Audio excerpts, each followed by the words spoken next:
February 27th, 2027. All right, we'll be the She'll be pleasure of finishing it from council. I make a motion that we accept the appointment of Ms. Arlene Ivy Smith to seat 5, Naga Housing Authority, Resolution 2023-04, ending in 2027. All right, Mr. President. Can I say something? We No, can't ma'am. hear anything y'all saying up here. I don't know if the microphones are on or what, but nobody has to hear anything y'all saying. Make a motion. I make a motion that we accept Ms. Arlene Ivy Smith for appointment to seat 5 of Live Oak Housing Authority, Resolution 2023-04, ending in 27. I second that motion, Mr. President. All right, motion is second. Any further comments, questions, or discussion? All right, hearing none. All in favor? Aye. Opposed, like sign. All right, what is, yes, sir. Finally, Mr. President, I'd recommend that we get a better sound system. Second that. Turn it up. That's all I have, thank you, sir. All right. All right, we're going to move on now to item 5, alphabet 5A through 5D. All be Ms. Robinson's agenda items. I do want to make sure that we don't forget about Ms. Anita Williams after 5A and 5D, and then Ms. Shanice Brown after 5C. Ms. Robbins. Yeah, thank you. First of all, I want to say, I want to recognize Black History Month this month. Black history is part of American history. With that being said, I will go into my discussion about the status of the cyber audit. And that was regarding, this is to Mr. Sessions, regarding the $450,000 that we lost.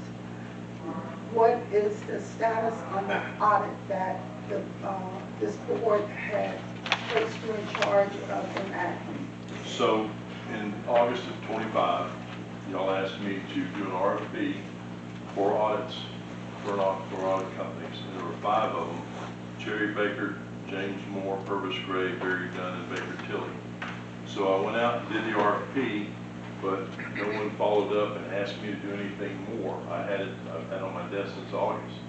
So I've just been waiting for y'all to say if you want to do something about it or not when I had the information since August. Now, I can explain a little bit about the cyber, I guess it was a cyber attack. It was an email, it was a fake email payable to a big company in this area. And we wrote the check, or we did an ACH. We didn't write a check, we did an ACH to this particular account, and found out later that it was a fake account, fraudulent account. So we did lose that money. Our insurance did refund us $350,000. So we were lucky to be insured like that. So currently we went back and we looked at all our policies in the finance department to make sure that we're doing the best thing we can. And after doing the research with multiple other cities, looking at what they're doing with their policies, we found that our policies were just about as good as anybody's, probably better than a lot. So I was just waiting for y'all to ask me to go further with it. What you mean by further with it? Well, I did the RFP. I did the RFP like I was asked to do, and I got the information on the RFP. But I didn't move any further. After I did all the research of the other cities and things, you know, I provided that information too, but I wasn't asked to move forward and actually hire somebody. Okay, so, go ahead. Let's do it like this. Go ahead. Mr. Sessions, and an RFP, when you've done an RFP for other things that the city required or requested, you moved forward on them. Is that correct? we do RFPs when I request them for different contracts and things like that, but I've never really been given a whole lot of guidance by y'all to do things. This is the first RFP that y'all asked me to do, so I was waiting on your follow-up. In the city charter, section 48, city manager. See that all laws, provision of this charter, and acts of the city council subject to enforcement by the city manager or by officers subject to the manager's direction and supervision are faithfully executed by the city. The acts of the city council are faithfully executed. That is what I'm looking at here as to, okay, so to solve this as to getting the RFP resolved, hiring an auditor, you're waiting on direction from us to say hire an auditor. Yes, ma'am. Okay. I make a motion that we have Mr. Session to hire an auditor from the list of the 5 that was that he presented. I second that. And as a matter of clarification, though, we will need to follow the procedure to have those ranked and give y'all a recommendation. Because I haven't reviewed the price list lately, but it's going to vary. So it's my recommendation, that's how we do all other RFPs, is they're ranked by somebody in staff, and that they be ranked, and then him give you a recommendation as to the one he believes would be the lowest and best bidder, but that is also qualified. Okay.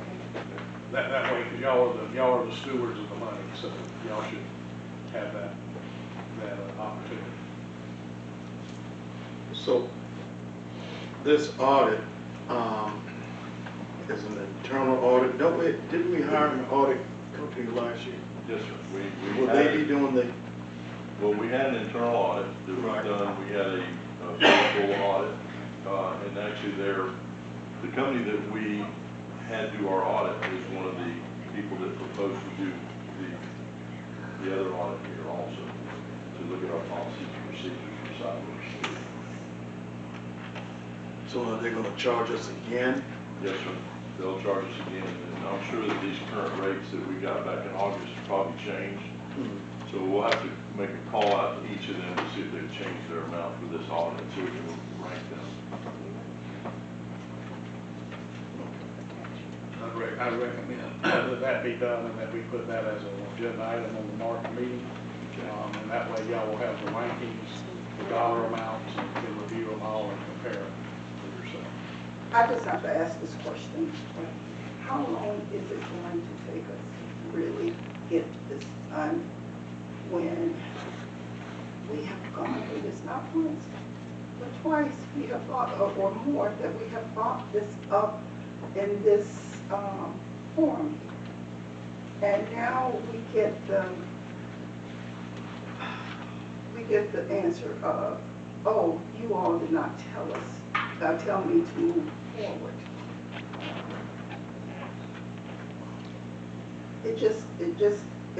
That really bothers me as to trying to get to the bottom of this when this council had presented itself for something to happen. And we're using, I'm going to say excuses, for not trying to find out or not following through on what the council had presented. That's all I have to say. I mean, And I will agree with you on that, because I know we had discussions, but I thought that once we had these discussions back then, that you was given the A-OK from the council to go ahead and move to the session. We're still here wondering about that money that we lost.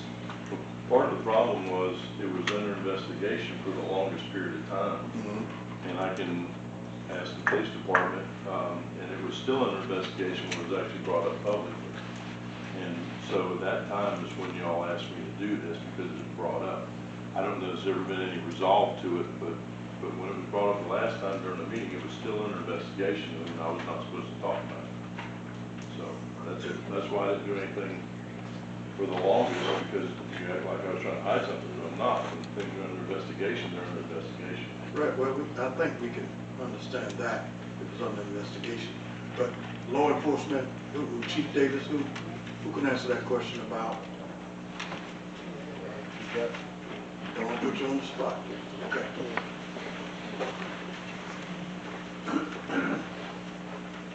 You can come to this one in the middle. I forgot that. You better Yes. That young man. Hey, Captain Jason Roundtree, Lyle Police Department. Mr. Sessions gave the outline behind the incident itself. Essentially, a bad actor posing as a contractor that the city was involved with intervened through a phishing email and persuaded that a payment had not been received, set up another route for payment. And just for clarification of incident, this is a $27 billion a year industry. They're really good at what they do, not making excuses, but I serve on the Florida Baptist Board for the state of Florida. They fell prey almost at the exact same time for an almost identical scam for about $4 million. So it's not, this isn't an unlikely incident that happened. I just kind of given some relevance. Following the investigation, the reason that these investigations are typically sealed and withheld from information is because everything happens over the phone and wire, anything public. The bad actors in this case typically are watching through email service centers and, phones and all that other stuff. They're in communication. So our best effort to get to them through the banks is usually acting as quickly as we can through that operation. That's why we ask for confidentiality. We did follow the money trail in this particular incident to a secondary scam up in Chicago, in River Park area of Chicago. I worked with an investigator in that area.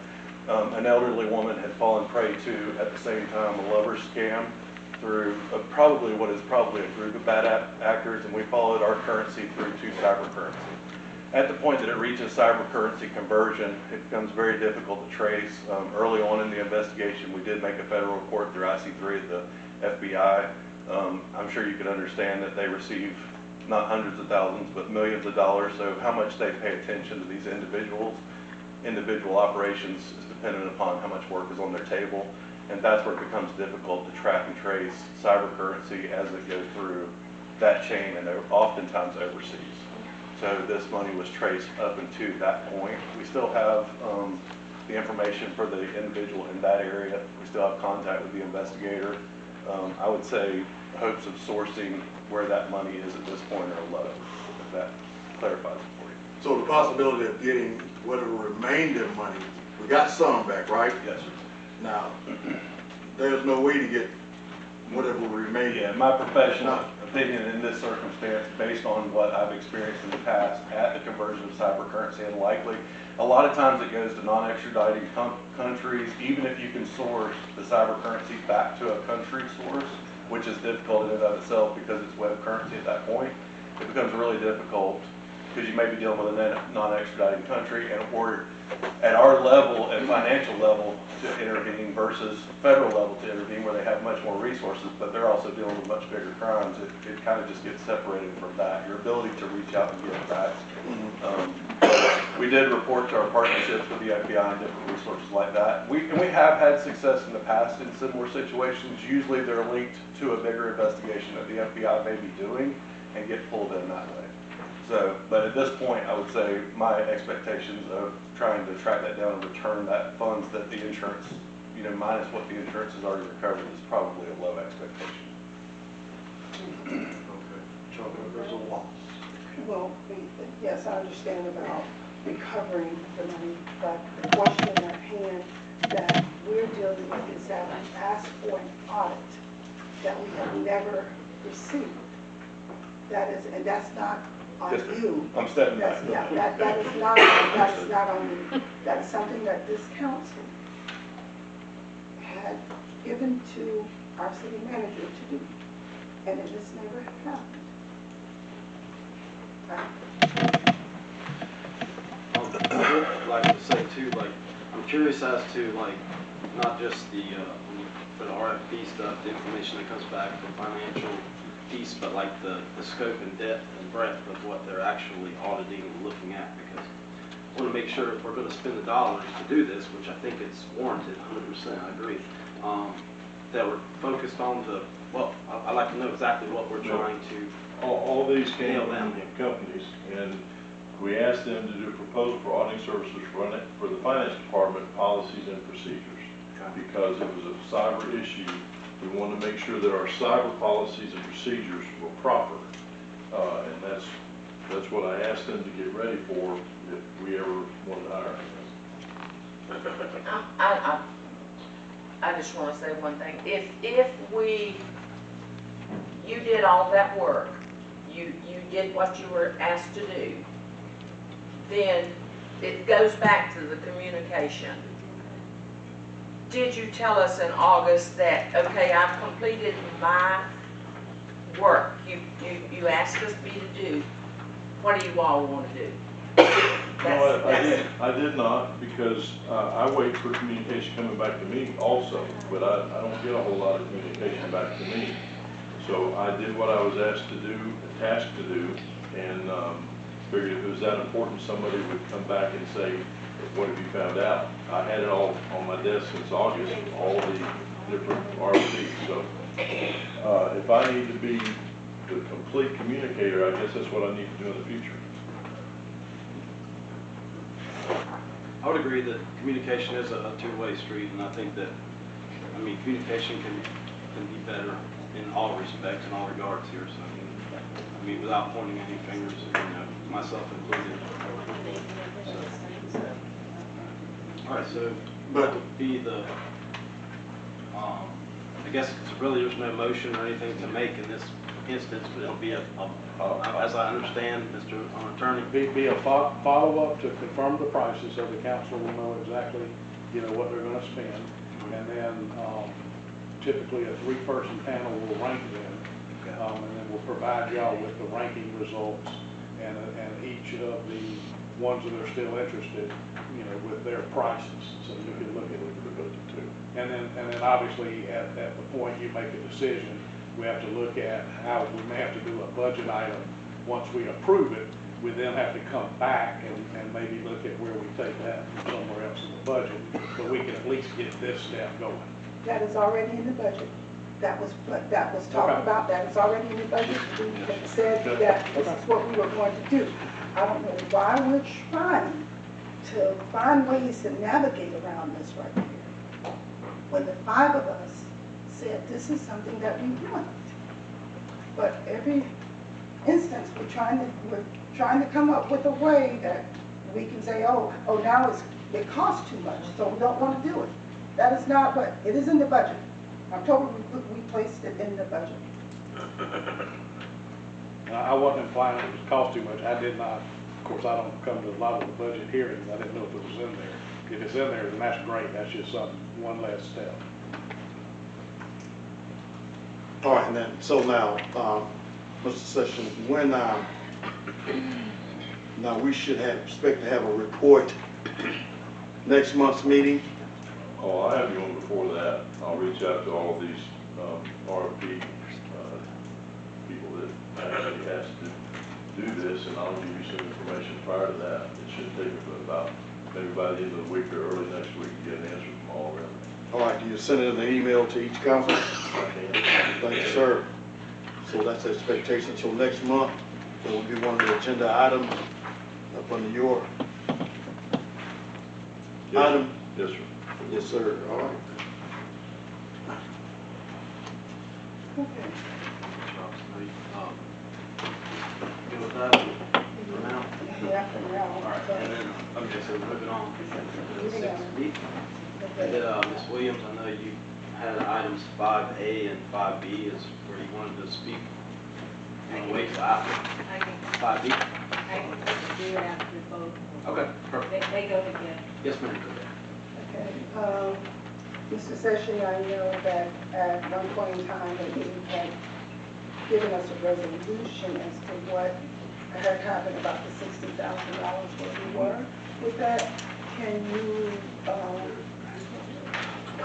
I've got a timeline. Mr. Session, at one point in time, you had given us a resolution about the $60,000 that was given for were inadvertently given to a family for something that we thought that we had, it was our error. Will you give us a timeline and give us a resolution on what has happened? We didn't and give where we are? any money to a family. So on 1/19 of 2024, a hole opened up in front of CVS at 1005 South Ohio in the sidewalk. Fire department responded, and about 1800 public works director stayed on the site until FDOT arrived at 20:30 that night. They covered the hole and placed cones and barricades on it. The next day, I went out and verified that they were continuing to work at about 8:30 that morning, and found that the DOT had filled the hole with sand and monitored and filled it again a couple more times. On 2/20, a whole month went by and DOT didn't come back out. And I met a man named Dan Morgan and Brad Long from FDOT at the intersection 129 and 90, and neither of them were aware of the issue in front of CVS. In 2021, they came down and did a foam injection after 5 o'clock by FDOT in front of CVS in that sidewalk, which the sidewalk in front of CVS is south of that subdivision where 215 Meadow, where the house is that actually had the flood. So we discussed the situation. The next day at 2/22 of 24, they started using a vac truck on Westmoreland and 129 to remove water out of the sewer manholes. And we didn't realize at the time that they had worked on the sidewalk there. They had injected foam. The bottom line of this, the DOT injected foam into our pipe, which caused it to back up into that subdivision. So for days and days and days, we went out every day and we took at least 20 loads of water out of the sewer system to keep water off that subdivision. Well, during that period of time, 215 Meadow, it backed up on that house. Evidently, we couldn't take it away fast enough. So it flooded their bathroom. So knowing that it was, to me at the time, we didn't know it was DOT's fault. We thought it was our fault. And we didn't know why we had to back up. We couldn't figure it out. We didn't know that DOT had put foam in the pipe. So when they backed up, and it backed up in their bathroom, it was our responsibility to make them whole, because it was the city pipe that backed up on a customer. So we sent ServPro out there.